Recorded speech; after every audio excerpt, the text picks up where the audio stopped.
Alors, le Chok l'Israël ce matin, Bezrat Hashem, la Gemara Sanhedrin 21b, le Nishmat Aisha Simcha Bat Rachel.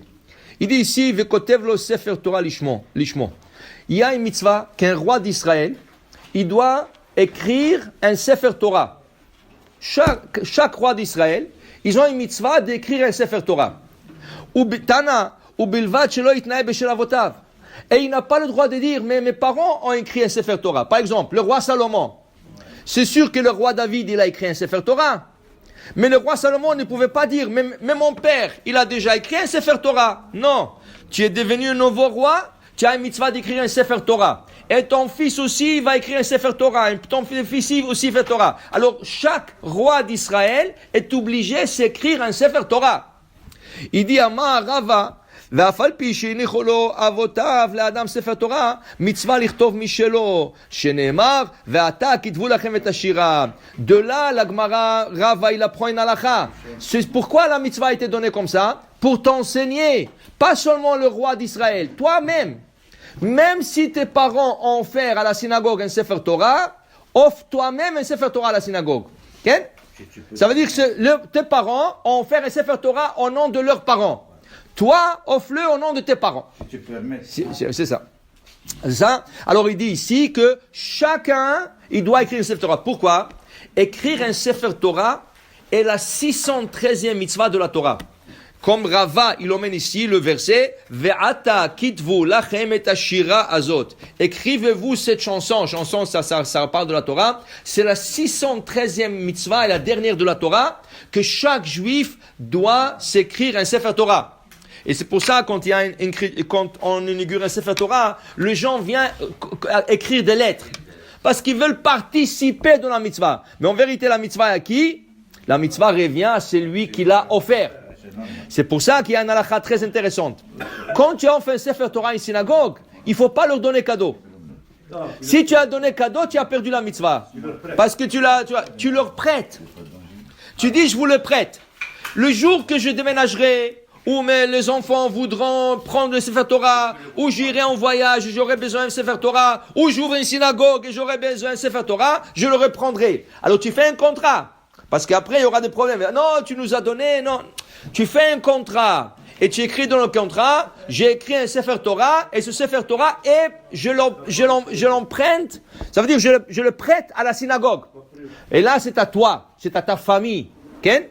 Maintenant il dit ici, dit la Gemara, ite ve'abaye vekotev lo sefer Torah lishmo shelo itnael shelachim melech in idiot lo. Attends une seconde. Dis Abaye, je comprends pas là. Tu es en train de me dire que la Torah a parlé des rois d'Israël. Et la Torah a dit au roi d'Israël, tu dois t'écrire un sefer Torah, même si tes parents ont laissé un sefer Torah. Mais où tu vois ça que chaque juif c'est la même chose? Peut-être la mitzvah a été donnée que pour le roi d'Israël. Comment tu as appris du roi d'Israël que tout le monde doit se le faire cette mitzvah? Alors il lui dit, non, écoute, est-ce que je t'ai emmené le verset Ve'ata kitvu lachem et ashira azot? Okay? Alors de quoi parle alors, le roi? Pourquoi on lui a donné une autre mitzvah d'écrire un Sefer Torah? Il est inclus dans tout en Israël. Non, le roi, il écrit 2 Sefer Torah. Un qu'il donne, offre à la synagogue, et un qui reste chez lui, avec lui. Okay? Et il dit ici, וכדתניא, וכתב לו את משנה התורה, כותב לשמו 2 תורות, אחת שהיא יוצאת ונכנסת עמו, ואחת שמונחת לו בית גנזיו. Le roi d'Israël doit écrire 2 Sefer Torah. Un Sefer Torah qu'il offre à la synagogue dans l'Echal, le deuxième, il prête. Okay? Le deuxième, qui sort, il rentre avec lui toute la journée. Toute la journée, le Sefer Torah doit être avec lui. Alors, un des commentateurs du Talmud, qui s'appelle le Rashash, Rabbi Shmuel Sternsen, il pose une question. Mais dis-moi, il va se promener avec un Sefer Torah toute la journée, c'est lourd. Ah, tu vas me dire qu'il va écrire un petit Sefer Torah, comme les Ashkenazes ils font. Ils font des petits Sefer Torah. Il y a même des Sefer Torah dans le monde d'aujourd'hui qui sont la taille d'une mezouza. Ça veut dire 12 cm, 15 cm. Rien. C'est 15 cm, petite écriture, très lisible, et c'est pas lourd. Dit le Rav Sternsen, mais quand même, tu sais, toute la journée se promener avec un Sefer Torah dans la main, ça, c'est pas facile. Alors Rav Sternsen, il dit un grand chidouche. Qu'est-ce qu'il dit? Non. Le deuxième Sefer Torah qu'il écrit, c'est pas un Sefer Torah complet. Le deuxième Sefer Torah, c'est un parchemin.